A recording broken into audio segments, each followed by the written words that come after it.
Hey, our feature segment today is an interview with Nathan Birch from beinvested.com.au. Now, Nathan's a very successful investor and he's only in his mid-20s. Would you believe he doesn't have to get up each day and go to a job because he is financially free and independent because of the way he's gone about planning out and executing his investment strategy. Now, that is impressive.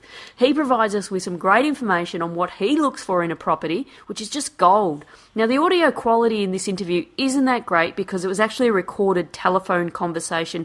But really, guys, stick with it, listen up for the gems in there, and really pay attention to how strategic Nathan is with his investing with regards to both his big picture and to each purchase that he undertakes. He's a very smart young guy who's done incredibly well, and we all have something to learn from that. So let's listen to that interview now.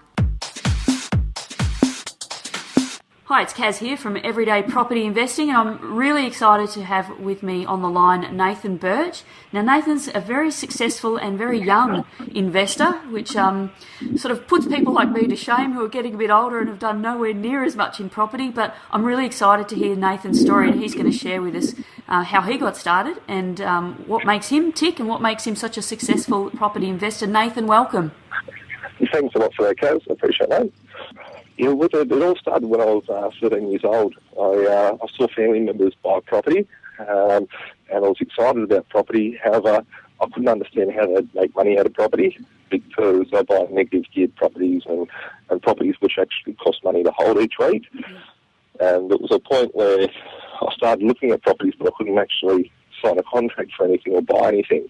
And when I was 18 years old, I'd left school, not 17, and I had enough time to save up some money, and I wanted to buy property. So when I was 18, I bought my first property in Western Sydney for $248,000, and it was just a humble sort of modest home.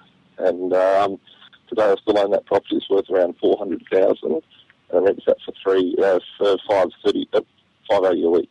That was a pretty good way to get started. It was probably my worst deal ever, being the first one. Yep. However, nowadays I own over 50 properties. Wow. And I'm bringing a six-figure passive income per year.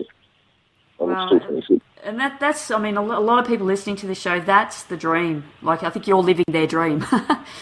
Yeah. It does come with its own hard work.